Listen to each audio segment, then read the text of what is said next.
Hey kids, welcome to another episode of SlapperCast. We are not going to slap a number on this one because it already has a number. This is actually episode 2, the very second episode that we ever put out back in February of 2019. And we've got a busy last few days of the year here, a lot of family holiday stuff going on. So we didn't have time to record a new episode this week. So this is one of the early ones, and it's a really good one. This is where I was interviewing Patrick about his early days, getting into music and starting his first bands back in the late 90s in Houston, Texas. And, before that, how he got interested in music in the first place and all that stuff. So this is great stuff. I hope you enjoy it. And we'll see you again next week.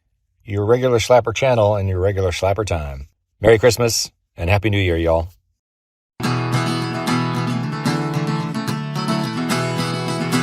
So where are we starting? I was thinking we'd go way back. Oh, God. Way back to, do you remember when just the inkling of actually playing music occurred to you? Yes. Very, very young age. Like most. Very, very young age. I saw all the heavy rock bands and I said, that's what I want to do. But I'll wait. No, I'm not going to take lessons. I don't want to be I was enjoying my teens way too much to stay in home and learn scales. And I figured it would have to be something pretty intense to play the kind of stuff I wanted to play. Who were the bands that were? Still the ones I listen to today. Yeah. Iron Maiden, Motorhead, Sabbath, that kind of stuff. But then again, one of the first concerts I ever saw was the Carpenters. I still love the Carpenters. Still like everything from the traditional Irish all the way through heavy rock and beyond. That's when you were a little kid, right? Yeah. Did your dad take you to see the Carpenters? Yeah, the whole family were in Vegas when we were. Oh, that's right. We were kids. Okay. Walked in to my dad took us all, the whole family, 7 kids or 8 kids at the time, I think it was, took us all to see the Carpenters, and it was nonstop from there. How old were you at this point? I don't know. Was this after y'all had moved back to Ireland? Yeah. Okay. We came for holidays in the States 2 or 3 times, but we'd always go to Europe. But I think we did 2 or 3 family holidays here in the States, but mostly Europe. Yeah. Traveled a lot. Yeah. And what about you? I didn't really get the bug until I went to go see Stop Making Sense for the first time when I was 16 at River Oaks Theater, and that just kind of put a light on in my head. But it wasn't until that Christmas that I asked for a guitar for Christmas that year. And it took another 3 or 4 months before I was actually able to play it, I think. That's quick. I got a guitar when I was 17 and never. I plugged it in to anything that looked like it might produce some noise, and promptly blew up stereos and amps and whatnot. But I never learned how to play. I just carried it around just to. Yeah. What kind of guitar was it? It was. I still remember. It looked like a Strat, looked like a Jaguar, but it was. The make was Audition. It was just an off-brand, like Japanese-made thing, but thing played like butter. It's absolutely brilliant guitar. Did you ask for it, or did you? No, I bought it. You bought it? I bought it. I saved up and bought it. Wait. Snatch purses, saved up, same thing. Yeah. I got it in Dublin, and I was 17. I think I was 17 years old. Yeah. Never learned how to play it. Couldn't even tune the damn thing. Did any of your friends play instruments? Yeah. We had a band that never actually played a song together, but we were, I think, Screaming Demons. Oh, really? Yeah. And actually, through a friend of mine, Mark Kavanagh, I got our drummer, who's actually a wonderful drummer today. I never played with him. What's his name? His name is Dominic Walsh, but we got him drum lessons with Brian Downey of Thin Lizzy, because my friend Mark Kavanagh lived next door to Brian Downey, arguably one of the best rock drummers of all time. And I still am in touch with Graham Downey now, his son, thanks to social media. You actually met Brian? I met him, actually not while he lived in Savile Park Gardens in Dalkey. I met him in Dublin a couple of times. So this was during your teen years? Yeah. But, Thin Lizzy had broken up at that point, but and Philo was on doing Grand Slam, and he was doing some stuff with Midure and, different things. But Did you ever see him around Dublin? Yeah, oh yeah. Really? It was the nice thing about Dublin is they don't harass people. You see famous people walking down the street like Van Morrison or whatnot, and they won't bother them. but you can see them nudging each other. Stay to your man. Yeah, and they'll let you be. that's cool. Yeah, it's a nice vibe. So, okay, so you got your first guitar, but you didn't learn to play it. So when did you actually learn your first chord? Can you remember? Yeah, well, actually, I say I never learned it. I mean, I taught myself. I have a good ear, so I would play along with records, mostly the Iron Maiden stuff, because there was 2 guitar parts and a bass part, and you could really lose yourself in that. It just one of their melodies, one of the riffs, one of their verse, chorus things. There's a lot to get into, and my ear's decent, so I was able to pick out the notes, and it was easy for me to find the notes. Now, putting them all together and then having no musical training whatsoever, it was difficult to see where one solo ended and one began, because I was too interested in playing everything at the same time. Yeah. So finding the notes was no problem, and singing didn't seem to be a problem. Not well, but getting the right note. Never see. Like I said, my ear's decent, so I've harmonies and stuff like that come relatively easily. Mm-hmm. So, but that's what drew me to even stuff like Carpenter's. I mean, you know, like way back then, listening to Karen Carpenter and then the backing vocals of just something as what seemed to be as easy as Top of the World, and then you listen to that now, and you just, you know, whatever his name is, Carpenter, the brother, was just a wizard at composing and putting this stuff together. Mm-hmm. Simon and Garfunkel, same thing. I used to love them as a kid. Now I listen to it and I say, okay.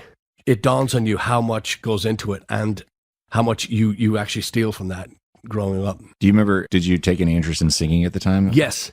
That my friend, that aforementioned Mark Kavanagh, got me a gig with a band in town, and That's right. Yeah, they were all way older than me. And we went in. What was the name of that band? I don't know. I don't recall. It seemed like they had a lot of connections and they were going to do big things. And it was a school night, and Mark Kavanagh said, hey, my uncle's band is playing in town. They need a singer. I said, what are you calling me for? He said, you could do it. I was always messing around in school. Or just like singing in the halls and stuff like that? Or well, just joking around, you know. Yeah. And so anyway, we went into town. I remember, actually, I don't think Mark came with me. So we went into these studios, and I want to say it was, I can't even tell you. There's no street names in Dublin. You just have to know. I could walk you there right now from Grafton Street, right, or getting off the train at Pierce Street and walk. I could walk there, but I can't tell you the names of the places. So I went up, and I went. They had hired a studio, and I remember walking in. There was 2 massive guitar amps and a drum kit with double kick drum, double bass drum, and couldn't believe that I was in a room with professional gear. And I walked in, and I was a lot younger than the other people in the band. And all right, how are you? What's your name? Patrick. Right. What kind of stuff do you sing? Rock and roll. And, all right. What do you want to sing? I don't know. What do you know? I don't know. And then I think we did a Thin Lizzy song. I think we did Dancing in the Moonlight or something like that. And then we did something else. We did a section of Don't Believe a Word by Thin Lizzy. And we did anyway, we did bits and pieces of about 3 or 4 or 5 songs. Anyway, I got the job, and before I got home, unbeknownst to me, no, that's not true. I was going to say that the band split up before I got home, before the train got home that night, but that's not true. We actually, so they called me the next day, and they said, right, you're in. We're going to rehearse this, and this. And I said, right, brilliant. You know, I was already thinking about just quitting school. And anyway, but the band did split up before we got anything going. And I don't remember any of their names. I remember Mark's uncle. So there's never a gig. Yeah, never a gig. And that was the last time I ever touched music. I mean, seriously, when I lived in Boston. So then fast forward a few years, I moved to Boston. I lived in South Boston for a little while. How old were you when you moved? I was younger than 18, I am 19. Now, and older than, yeah. I was 18 when I left. Yeah. 18-ish. So, and when I was in Boston, I met some people that could play halfway. Remember, in the 80s, I don't know if you remember or not, if you were walking through a mall, I used to work in a place called Faneuil Hall in Boston. Yes. And you could just walk through the halls of Boston, or excuse me, of Faneuil Hall, and it was just a bunch of shop fronts, everything from pizzerias to Greek food to Italian to blah blah blah blah blah, every kind of thing you can imagine. So you could just walk through there and you would be solicited 3 or 4 times. Hey, you're in a band? No. Do you want to be? I said, do you even know if I play anything? It doesn't matter. You know. That's awesome. So but that was the 80s. I mean, that was every single mall, every single public, poser, That's paradise. crazy. No. You'd be accosted by people. Hey, you want to start a rock and roll? And it's like people trying to sell you drugs. Yeah. And said they want you to join them. Yeah, and I remember 2 funny stories. I lived in a place called Monroe, Louisiana, for about maybe about as long as you could hold your breath, probably about 8 or 10 minutes. But I very, very, very short amount, and still way too long to live in Monroe, Louisiana. I was walking through the mall. 2 funny stories. One, I was walking through the mall and I got approached by a couple of guys. Hey, are you in a band? No. Yeah. Do you play anything? No. All right, you could be the drummer. And so they just signed me up on the spot. So that was Literally for drummer, for real? Is that what they said? Yeah, that's what they said. But it turned out that they were working on some Aussie songs and they had about 3 or 4 songs that they could barely get through. So I was going to be the singer. Okay. And but the other one was my favorite Monroe, Louisiana story was walking through the mall and I signed autographs. I don't know who they thought I was. I don't know who I thought I was. But it was outside. It wasn't Hot Topic, but it was something like that, some kind of shop like that. And I was, oh, it's him. And I just, without even saying a word, I just kind of signed the thing and said, there you go. And I just scribbled on the back of their denim jackets. And so I come from Florida, so my hair was pretty white from the sun, and I was pretty dark, so I didn't look like I was from Monroe, Louisiana. Of course. It's like the Monty Python skit. There's some lovely filth over here, Dennis. And it was I was the only one without crap all over. Yeah, right. So that was my Monroe, Louisiana. When after you moved to the States, at some point, wasn't until you got to Houston that you didn't even own a guitar at this point, right? In the States? I owned a guitar. Did you bring it over with you? The audition that I had, I swapped for a bass, and it was a jazz copy, a Fender Jazz bass copy. And I swapped it with a friend of mine in Ballybrack right before I left. So I took the bass over, no case for it, just carried it. And so that's what I had in Boston. Then I bought a Kramer guitar, which it was useless to me because A, it was a Kramer, and B, I didn't have a fireplace, so there was no place to put it. It was awful guitar. And I don't know what happened to that one. Hopefully it burned. It was just the woeful guitar. Really? And then that one, what happened to the bass was, so I loaned it to one of these people that supposedly could play, and I had borrowed their 12-string Alvarez. Well, when I got my bass back, for some reason, they took the back. It was a bolt-on neck, and they had taken the neck off, and they'd driven a nail through it. And the nail, they'd driven to hold on. So I guess they lost the screws and put one giant nail through the back of the thing. So the guitar was initially ruined. Oh, jeez. And so I just kept the 12-string, which I have today. Oh, yeah. I can't think I remember. Remember that story. Yeah. So there's a very nice 12-string, by the way. Yeah, beautiful guitar. But there's somebody in Boston that's all pissed off, and guess what? So I did have a guitar. And then I can't remember. I had that Kramer Striker for a while, and wish I got rid of it sooner. I mean, I don't have it. I don't know what happened to it. Were you fairly proficient on guitar by this point? No. No chords? No. Couple chords? 3 chords? Oh yeah, a couple of chords, and I could billy pretty fast, but yeah, you didn't. No. Yeah. No. Let's just jump ahead to where was it? It was Davy Bryan, right? Who finally pushed you to go and perform on your own? No. I mean, I pushed myself to perform. 2 guys, can't remember the name, Dave and some Greg, I want to say, where I was bartending at a place called the Outback Pub on Fountain View, and here in Houston. Right. And 2 guys came in, Greg and Dave. They were putting together this event, this night. They were going to do it once a month, but they were going to invite all their bar friends. This was the bar community was pretty huge back then, because we had all the Richmond Strip, and then there was Shepherd Square as well. That was kind of, that massive, just just melting pot of bartenders, waitresses that would just run round and round and round, go through all these bars. And where was Shepherd Square again? Shepherd Square, where Sound Warehouse was. Okay, yeah. Cactus Records is now. And back there was the ballroom, there was the Coyote play or something, just a ton of bars. And there was a place called the Rhino Room, and so Greg and Dave were doing this thing, and I said, I'm bartending there at the bar, planning this massive event that they're going to do, or events that they're going to do. So I said, I'll host it. I'll do an acoustic thing. And now, keep in mind, I have never played one song all the way through. I have never played once. I could play a couple of chords and sing a little bit, but I'd never played a full song all the way through. So Greg and Dave jump at it. That's great. Yeah, you're hired. How much do you want? Okay. So as reality set in, I went home and realized I have no idea what I'm doing. Right. I've got no idea what I'm doing. So I talked myself into this gig, and I tried to learn a couple of songs, and I'd get the verse and the chorus down. Yeah, got it. Okay. Next one, verse and chorus. Yeah, got it. And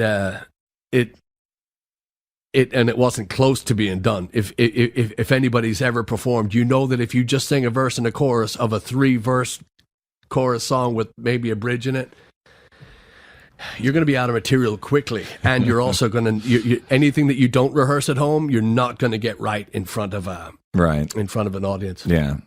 So I talked myself into and as the gig got closer and closer and closer, I panicked more and more. So I called up our friend Davey Bryan, Davey, and get down here. I need you. So got Davey to carry the show, and that was it. And I remember the very first time walking onto that stage, a tiny little stage in the Rhino Room, and walking on there, just wanting to throw up, and just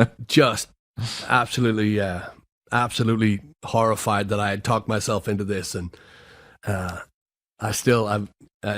can remember exactly how bad I felt. Mm. How did Davey? What did Davey say about it at the time? Davey was good. I think Davey was a professional when he was 6 months old. Right. He breathes, lives blues and folk and stuff. He's a wonderful performer. Where did you meet him? I was bartending at a place called Aviators out by Intercontinental Airport. I met so many people through Bob Voldauer of Turn 2 Productions. Yeah. And I'll never forgive him for that.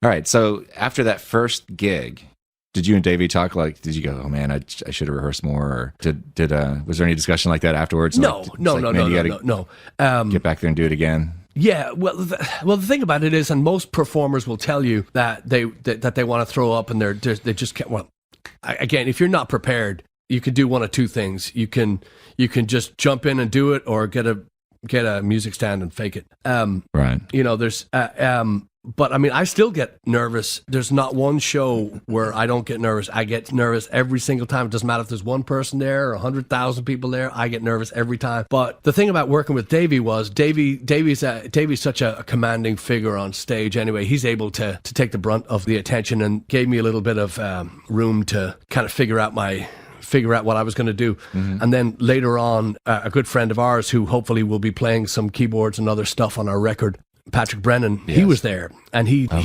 I want to say he was the one. He said to me, the only thing that was missing was confidence. He said it was really good. So for Patrick Brennan to say that, this guy can play anything, anytime, anywhere. This guy is just like Davey, just an incredible musician. Yeah. And also a gem of Houston.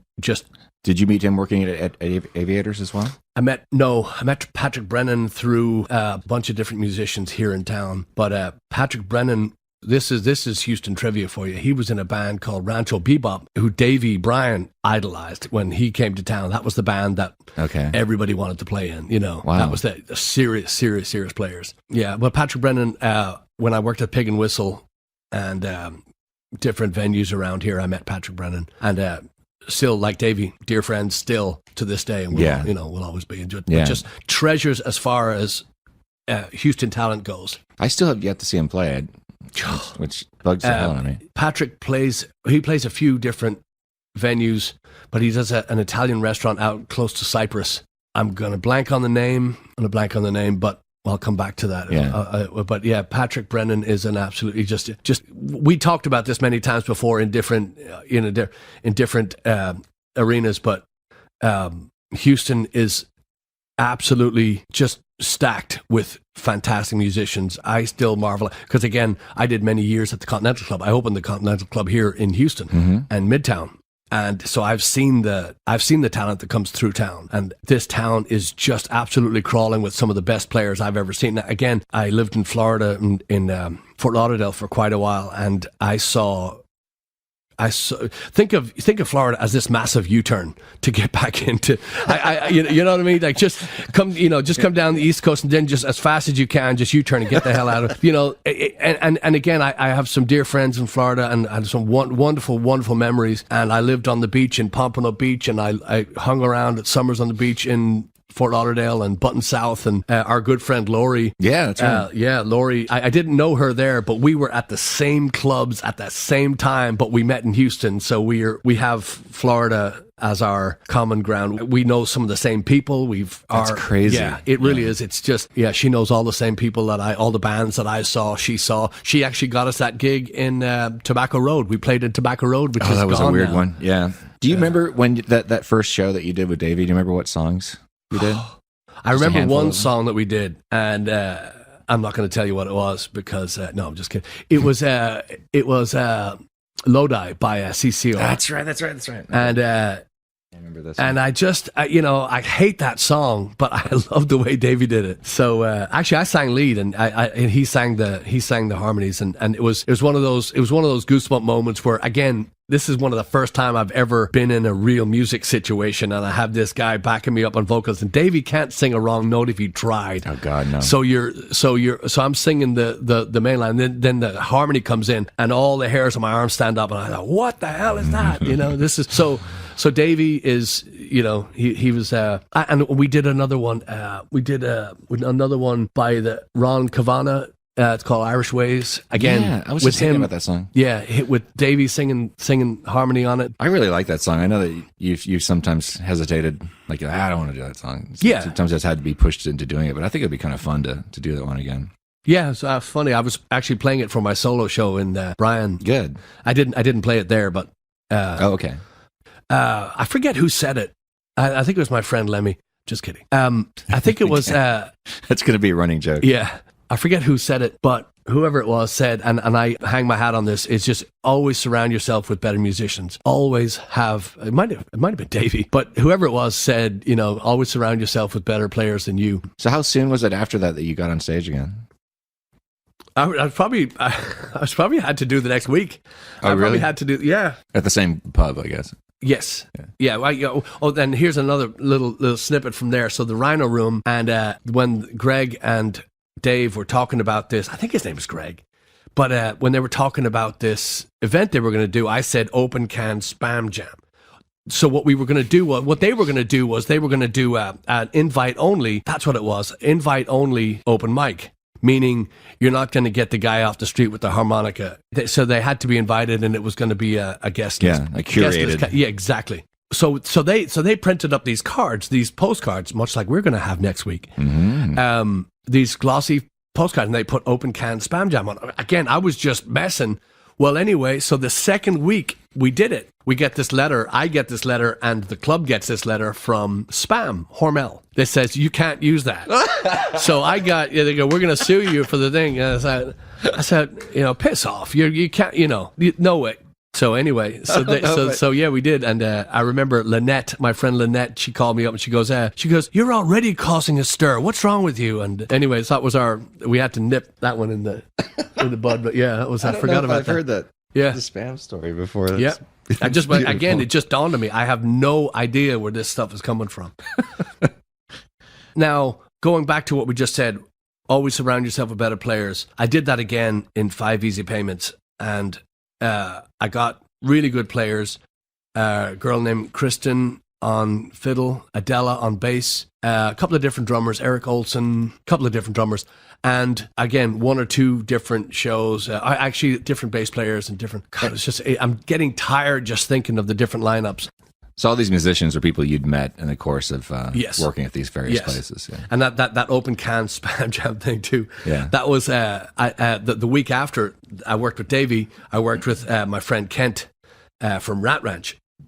So I worked with him. So I worked with a bunch of people. I figured it'd be a lot easier to get other players in there to learn the songs than I could just whine over the top of it and be done. And again, to the point that we're talking to, that I'm talking about nonstop, is all these bands would come through, and you would see that, like I said, a lot of really, really great players, and most of whom I'm still friends with to this day. You see the talent coming through, but then at the same time, I was also seeing that there was this massive gap in the music scene that I wanted to fill. You and I had talked about it, Beverly, from the previous episode. Yeah. But there was this massive gap in not only the performance but the music. So they're all doing this crap. Now remember, the 90s too was the if you ever turned the radio on, the first thing you want to do is jump out of a really tall building, or just wallow in this. It's just, I think the happiest song was the Lightning Crashes by Live. It was a miserable time for rock and roll. So all these bands are coming through and they're all playing this stuff. Again, just my opinion, obviously, but they're coming through playing this stuff, and it's depressing, and the club's depressed, and the bartenders are depressed, and the bartenders are now getting higher and getting more. Yeah. So that's when I was saying there's a spot for diddly diddle, with a little bit of kick behind it. So it wasn't just there weren't any Irish rock bands. It was just a matter of like, where's the fun? Where's the rock? Yeah. A lot of stuff. Most of the stuff we do is tongue in cheek, but it's still not. It's not this. I remember one of the band's killer guitar player, Pitbull, absolutely phenomenal player. The drummer was my favorite, Greg on drums. One of the tastiest. I mean, again, like a Brian Downey meets a Stuart Copeland kind of thing. Wow. And his idol was Brian Downey and Tommy Aldridge, just a beast of a drummer. And then they had this guitar player, John Ziegler, I'm still friends with. He's out in LA, I believe. He just one of the most amazing guitar players I've ever seen. Just the fastest fingers, but still great tone. He had massive, but they were too loud. They were just way too loud. So no matter where they played, you couldn't enjoy what they were doing because it was just way, way, way too much for the small rooms. Even when I saw them outside, it was still way too loud. But they were, a lot of solos, a lot of jam, not Fish kind of jam stuff, but just meandering. And then there was Kent's band, Rat Ranch. The other musicians didn't like them because they wouldn't play a song if they couldn't get it to a T. And they would match the stuff they had, they worked everything out to an absolute T, and they wouldn't play the song if it didn't sound like it did on the radio. So the other musicians were like, well, those guys are playing to tape. No, they're not. They're just really, really, really either anal about making the song sound like. But so that was always a great night when we had them in, because they would go through they would play a pop number with a rock number with a Pink Floyd with a Tom Petty, and just the swath was just immense when they played. But at the same time, there was still a gap. There was still something that was missing, that you wanted somebody to be able to come in there and just be able to smack you around, but then give you rest and then pick it back up again. And that's when I didn't even know it was going to be the Irish stuff. The Irish stuff was, like I said, was just kind of is infectious. The tunes get in your head and the rhythms get in your head, and it's real easy to, even if you don't like the song, it's only going to be on for 2 minutes, Right. So do you remember you mentioned, I've already forgotten his name. From? The guy who gave you the name. Oh, yes. Lou Temple. Lou Temple, yeah. 5 Easy Payments. So he knew that you were thinking of getting a band together. Well, I told him. You told him, yeah. Right. But who, do you remember who were some of the other people, the first one or two people that you talked to? Like, let's get together and learn some songs and do this thing. Do you remember who those people were? No. I mean, I did talk, extensively to a lot of different people about it. And like we said in the last one, Houston is absolutely stacked with great players. However, when you're not doing a blues thing or a country thing or a whatever metal thing, if you're not doing that, it's really hard to entice people to come play with you. Now, do you go and record the stuff and Give it to them? No, because they're not going to listen to it. I can't tell you. This is, again, we're in the 90s. We're talking cassette tapes. So Right. you're making these you're painstakingly making these playlists, and you're giving them to people, and the musicians aren't going to do their homework, because not only is Houston stacked with great musicians are stacked with this ego that says, "Oh, I'll be able to do that." Yeah. No. Yeah. They're still around. Yeah. It's still runs But- rampant. Yeah. But you're exactly right. But the other thing is too, with 5 Easy Payments, I wanted to call the shots in the band, because I wanted to fill that little gap. I wanted to do something that nobody else is doing. The Irish thing is a curse, but it's still nice because it's a niche. But it's a curse because people, we're not gonna pass to them until the Paddy's Day, and then or halfway to Paddy's Day, or some, Did you anticipate that when you were first starting this? No, my thing was, you're going to play in an Irish rock and roll band. There's an Irish pub in every town, Yeah. every place in the whole wide world. So you're never out of a gig. That was my thinking. Yeah. And I did not think that they're going to hear Irish music and go, "Oh, well, we're not going to." But when you add what we add to it, and you have the recognizable stuff mixed in there, Mm-hmm. that's what I thought was the missing piece. Yeah. Did it work right after that, or was? No, not at all. I mean, as far as playing, I know it took a while for you to find the right people to hang on to, but I mean, how did the shows go over? The shows went very well. But I'm not easy to please, so I didn't like them. But they went over well. We were always asked back. We were always Yeah. The other reason why I had to start a band is because nobody was asking me to play with them. You Really? know? Yeah. No. So the guys in the mall were. Yeah, but that was the 80s, and then they found out. They found out that I really wanted to do it. They're like, no, we can't do that. All right. We're doing a lot of really cool stuff with our Patreon account right now. A lot of stuff that you're not going to hear anywhere else. There'll be some bonus stuff from this podcast coming down the pike. And also, if you can make it out to a show, do it. And if you don't want to go, send your friends. If you don't like them, send your enemies. All right, thanks.